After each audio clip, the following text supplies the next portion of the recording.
असा मसाज जर आठवड्यातनं 2 वेळा केला ना, तर आपल्या स्किनला दुसरं काही करायची गरजच नाही. तर काय करायचं आहे सुरुवातीला तुमच्याकडं क्लिन्झिंग मिल्क असेल ना, तर क्लिन्झिंग मिल्क लावून घेतलेलं आहे मी आणि त्याच्यानंतर ते थोडंसं मसाज केलेली आहे क्लिन्झिंग मिल्कनं आणि क्लिन्झिंग मिल्क पुसून घेऊन आता त्याच्यावर मी स्क्रब लावणार आहे. तर हलकंसं पुसून घेतलेलं आहे.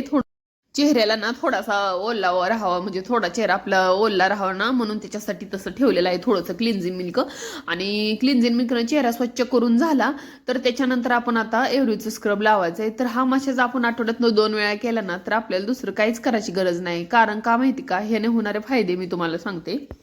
तर पहिला फायदा म्हटलं ना तर आपल्या स्किनची ना डेड स्किन आहे ना पूर्ण निघून जाते आणि डेड डेड स्किन निघून गेल्यामुळं जी आपली ओरिजिनल स्किन आहे ना आतमध्ये तर ती पूर्ण स्किन पूर्ण अशी व्यवस्थित दिसते. नाहीतर काय काय होते बघा डेड स्किन जर आपल्या चेहऱ्यावर असेल ना तर आपल्या चेहरा ना असा थर साचल्यासारखा दिसते. तर तसा थर वगैरे आपल्या चेहऱ्यावर ही मसाज केला ना तर राहत नाही. आणि मसाज करताना असा हलक्या हातानं कपाळावर डोळ्यावर हलक्या हातानं करायचं आहे. आणि त्याच्यानंतर जे काय आपले डोळ्याच्या खालची साईड हे सगळे आहे ना ते हलक्या हाताने करून घेतलेले आहे. आणि त्याच्यानंतर हे धुवून घ्यायचं आहे एक 10 ते 15 मिनिटं करून. तर स्क्रब मी का लावलेला आहे जास्त करून ह्याला मसाज क्रीम वापरतात पण माझ्याकडे मसाज क्रीम संपली होती म्हणून मी स्क्रब लावला होता. तर तुमच्याकडे मसाज क्रीम असेल ना तुम्ही मसाज क्रीमनं करून घ्या. आणि मसाज आहे ना तो पार्लरमध्ये करतात त्याचा एकच प्रकार नाही. ते कसं आहे माहिती आहे का ते दुसऱ्यांकडून करून घेतलं ना तर तो तसाच मसाज केला जातो. हे अशा प्रकारे आपण केलं ना वरच्या साईडनी तर तो सुद्धा एक नंबर मसाज आहे. आपल्या आपल्या हाताने जसं व्यवस्थित होतंय ना तसं कोणीच पार्लरवाली सुद्धा करत नाहीत मी तुम्हाला सांगते. त्यामुळं असं जरी केलं ना तर फेशियल वगैरे करायची काहीच गरज नाही.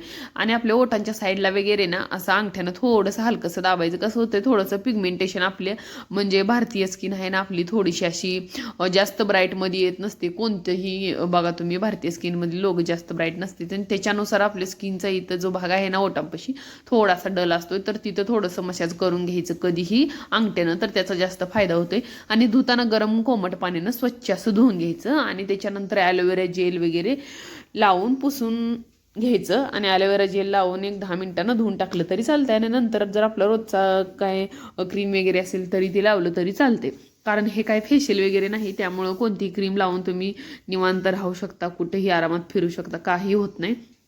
तर असो आता इथं मला बनवायचं आहे बघा शेपू भाजी. तर शेपू भाजीसाठी ना मस्त असा शेपू चिरून घेतलेला आहे. हिरवी मिरची कट केलेली टाकलेली आहे आणि त्याच्यानंतर मटकीची डाळ तर मला एका ताईने कमेंट केलेली होती. तर ताई तुमच्यासाठी मी सांगते आता. तर तुम्ही बोलल्या होत्या की तुम्ही तुम्ही ना देवपूजेचे रुटीनचे व्हिडिओ दाखवा.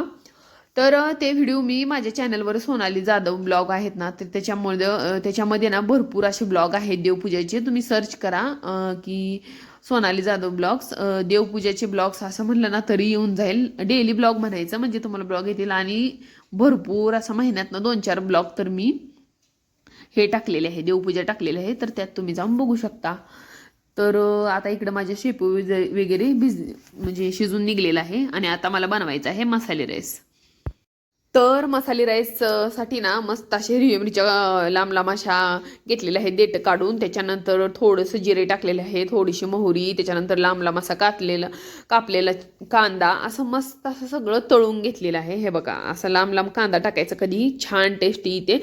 ज्याचं त्याचं सिक्रेट असते. त्याप्रमाणे आपण म्हणतो ना काय नसतं की छोटा कांदा त्या चिरला काय आणि मोठा तसं नाही बिलकुल तसं नाही. तुम्ही बघा थोडं का होणं काय त्यात तर उतरतच असते. त्या भाज्या आपण कसं चिरतो ना त्याच्यावर पण खूप अवलंबून आहे गोष्टी. तर कसं आहे आपण बघा आता वांग्याचं भरीत करू द्या किंवा सुक्क वांग करू द्या किंवा वांग्याची भाजी करू द्या प्रत्येकाची वेगवेगळी चव असते की नाही तसंच आहे भाज्यासांचं. तर असो तर आता इथे मी टाकलेलं आहे तमालपत्र त्याच्यानंतर दालचिनी शेंगदाणे हे सगळं मस्त असं तळून घ्यायचं. आणि हे तेलामध्ये छान असं तळून झालं की मग त्याच्यामध्ये आता टाकायचं आहे आपली शिमला मिरची बटाटा सगळं मस्त व्यवस्थित असं मिक्स करून घ्यायचं आहे. आणि छान असं मिक्स करून झालं तेलामध्ये छान असं तळून निघालं की मग आता त्याच्यामध्ये टाकायचं आहे जे काय आपले दुसरे मसाले आहेत ना म्हणजे हळद किंवा धना पावडर हे सगळं टाकायचं आहे आपण आता. तर हळद आहे ना थोडीशी जास्त टाकायची. म्हणजे काय, मसाले राईसला ना हळद कधीही जास्त टाकायची, कारण जे आपण मसाला टाकलेला असतो ना त्या मसाल्यामधून हळदीचं थोडंसं जास्त प्रमाण पाहिजे. म्हणजे आता धना पावडर वगैरे जर नुसती टाकली तर त्याच्या प्रमाणात थोडासा कलर येणार ना. आणि जर सुरुवातीलाच जर आपण हे टाकलं, काय म्हणतात आपले मटन मसाला किंवा चिकन मसाला तुम्ही टाका, तर तोच कलर राईसला येणार. त्यामुळं कधीच तो मसाला अगोदर टाकायचा नाही. तो सगळ्याच्या शेवटी, म्हणजे ना आता पूर्ण शिजली ना भाजी तर अशा प्रकारे ओतून घ्यायचा. आता मी कसं थोडंसं नॉर्मल काळं तिखट टाकले, पण तुम्ही बघा ह्याचा ना कलर पूर्ण असा आपल्या भाजीला कसा कलर येतो तसा अजिबात येणार नाही. आतून बघा, हे बघा आता शिजले ना, तर याच्यातून बघा तुम्ही कलर आहे ना थोडासा असा येल्लोच दिसणार तुम्हाला. आता कसं आहे, अंधारामुळे थोडंसं तुम्हाला दिसे नाही, पण तरी पण याचा कलर असा येल्लोइश दिसते जास्त, असं म्हणजे काय काळपट वगैरे दिसत नाही, मसाले राईसारखा कलर दिसतोय. तर कधी पण ना काय आपल्याला मसाले टाकायचे ना, तर ती भात शिजल्यानंतर टाकायची.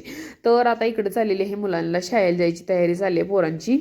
तर इकडं कसं आहे माहिती आहे काय, दोन साईडला दोन कप्पे आहेत, पण हिला ना दोन्ही पुरे ना झालीत. इकडच्या साईडमध्ये इकडं ठेवलं नाही शोकेशमध्ये, इकडे सामान ठेवते आणि तिकडं शोधत बसते. ह्याचं सगळं आवरले पोरांचं. आपलं कसं असतंय माहिती आहे का, जास्तीचा आवरासावर करायची त्यांना काही गरज नाही. त्यांचं आपलं निवांत केलं तरी होऊन जाते. मुलींचं कसं केस करा, वेणी ही आता म्हणजे ही जी वेणी नाही सध्या कट केले, वेणीचं एक टेन्शन गेले. पण म्हणलं माझी इकडं गडबड उठली होती, माझी बनवायची राहिली होती भेंडीची भाजी. तर मस्त असा कांदा गाठून घेतलेला आहे आणि भेंडीची भाजी इकडं टाकलेली आहे करायला.